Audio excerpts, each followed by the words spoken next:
네, 2월 달은 뭐 다음 주 당장은 이 설 연휴가 있고 또 날짜가 좀 짧죠. 그래서 거래일수로는 적기 때문에 상당히 조금 저기 합니다만 의외로 또 2월 초반에 이 국제적인 공조, 양적 완화 이런 카드들이 등장하면서 기대감도 살아나고 있는 게 현실인데요. 자, 마켓 진단 좀 들어보죠. 2월 증시 전망입니다. KDB대우증권 한요섭 수석연구위원과 이야기 나누겠습니다. 어서 오십시오. 안녕하십니까. 네. 자, 일본 중앙은행이 당좌 개정 일부에 대해서 이 마이너스 금리 0.1% 적용하는 이런 조치를 취했습니다.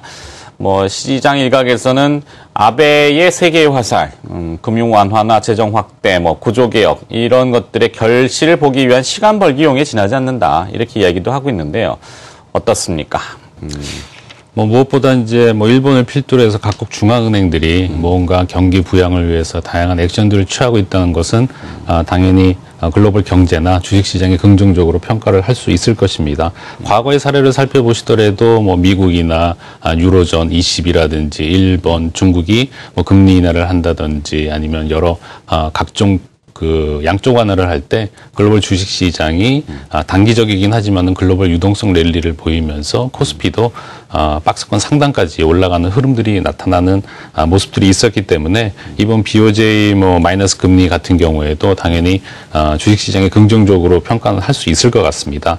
그렇지만은 저희가 엄밀하게 평가를 할 때 과연 그동안 다양한 종류의 양쪽 완화들 비전통적인 경기 부양책들이 과연 실물 경제에 얼마만큼 긍정적인 효과를 미쳤는지에 대해서 좀 생각을 하실 필요가 있을 것 같은데요. 그동안 저희가 살펴보면은 이머징 마켓이 선진국 증시 대비해서 상당히 약세를 기록했다라는 점, 원자재 가격, 특히 유가 같은 경우에는 2000년도 초반에 기록했던 30불대까지 하락을 한 상황이었기 때문에 과연 그동안의 양적 완화가 효과적이었냐에 따라서는 투자가들의 의구심이 좀 커지고 있는 상황이고요. 이와 더불어서 결국은 중국 경제의 모습이 좀 긍정적으로 전환이 되어야 되는데 그렇지 못하라는 점, 전일 발표된 중국의 제조업 관련된 PMI 지수 같은 경우에도 계속 50선 밑을 기록을 하면서 제조업 경기는 침체 국면을 나타내고 있다. 이와 함께 디플레는 지속되고 있기 때문에 일본이라든지 ECB가 양적 완화에 나서는 것이 결국은 중국 위안화의 추가적인 약세를 자극할 수 있다는 점이고, 저희가 역사적 경험을 살펴보면 위안화가 약세일 때 글로벌 경제와 주식시장에는 좋지 않았다라는 점입니다. 특히 94년도에 위안화가 50% 급격하게 평가 절하를 했을 경우에는 결국 94년도 말에 멕시코 외환위기가 왔을 만큼 수출 경쟁국들한테 상당히 부담이 되는 것이죠. 가격 경쟁력 측면에서 부담이 돼서 한국과 같은 수출 주도형 경제 국가 같은 경우에는 전 세계 시장 점유율이 하락할 수도 있는 상황이고요. 이와 더불어서 저희가 위안화 약세에 좀 더 부담스러운 이유는 중국 내수가 위축될 수 있다는 점입니다. 수입 물가가 상승하기 때문에 내수가 당연히 위축되는 모습이 나타날 것이고요. 이와 더불어서 중국의 수출 가격이 추가적으로 더 하락한다는 얘기는 현재 진행되고 있는 글로벌 디플레이션 압력이 점진적으로 더 높아질 수 있다는 것을 의미하기 때문에 BOJ가 마이너스 금리를 발표를 하고 진행을 하고 있지만은 이러한 양적 완화가 주식시장의 상승세를 지속적으로 견인하기보다는 단기적인 유동성 랠리는 가능할 수 있을 수 있지만은 저희가 주식시장에서 눈높이는 좀 낮출 필요가 있지 않을까 이렇게 생각이 듭니다. 네. 그러면 이 유동성, 금융장세라고 표현하는데 시장이 이제 돈을 많이 풀고 금리를 낮춰놓고 이게 이제 실물 경제 회복을 돕기 위한 하나의 최선책의 방법이었는데 지금 결국은 8년 동안 지금 지속되고 있는 거 아니겠습니까? 2008년도 금융위기 이후에, 아직도 진행형이라고는 보고는 있습니다만 실물 지표들이 들쭉날쭉거려가지고 확실히 회복이 됐는지에 대한 판단이 좀 어려운 거죠. 더더군다나 이제 돌발적으로 우리 작년에 이제 메르스 얘기, 또 올해는 또 지카 바이러스 이런 것들이 이제 소비를 또 위축시킬까봐 상당히 걱정하고 있는데요. 2월 증시의 포인트 어떻게 좀 봐야 됩니까?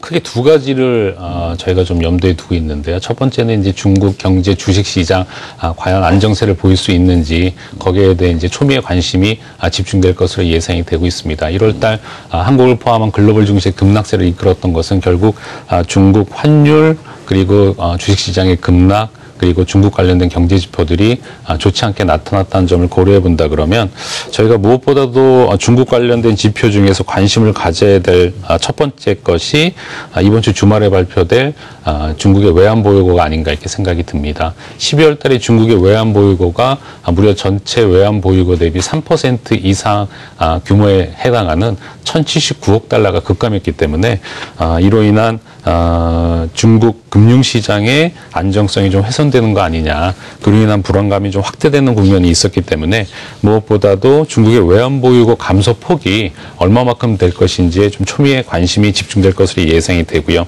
두 번째는 글로벌 경기가 좋지 않은 상황 속에서 과연 침체 국면으로 진입할 것이냐 안 할 것이냐, 거기에 이제 영향을 미칠 것은 무엇보다도 글로벌 소비가 될 것입니다.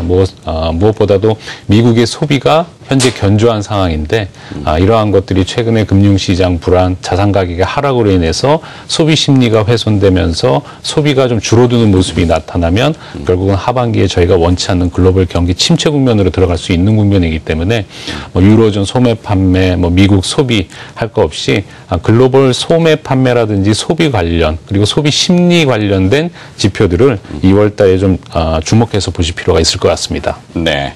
근데 2월에는 이 우리나라를 제외하고는 그 미국 연방준비제도나 아니면은 유럽중앙은행, 그다음에 일본중앙은행 이런 쪽에 통화정책 회의가 없지 않나요? 그렇습니다. 네. 말씀하신 바와 같이 미국이라든지 유로존, BOJ 통화정책회의가 3월 달로 예정이 돼 있는 상황이기 때문에 주요국 통화정책 관련된 뭔가 훈풍을 좀 기대하기 좀 힘든 상황이고요. 반면에 BOE 영란은행이라든지 스웨덴은행, 호주은행 같은 경우에는 있지만은 글로벌 금융시장에 미치는 영향은 크지 않기 때문에 저희가 3월 달 관련된 기대감은 좀 가질 수 있겠지만은 2월 달에 각국 통화정책 관련된 좀 현실화 가능성은 크지 않은 것으로 현재 예상이 되고 있는 상황입니다. 네.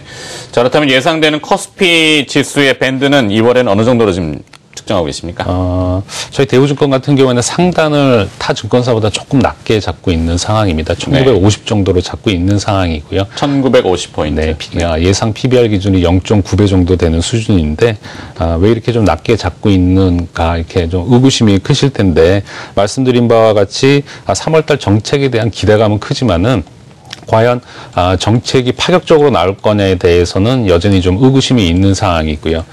추가적인 양적 완화를 한다 하더라도 과연 실물 경제에 얼마나 파급력이 있을까에 대한 또 우려감도 여전히 좀 존재하고 있는 상황입니다.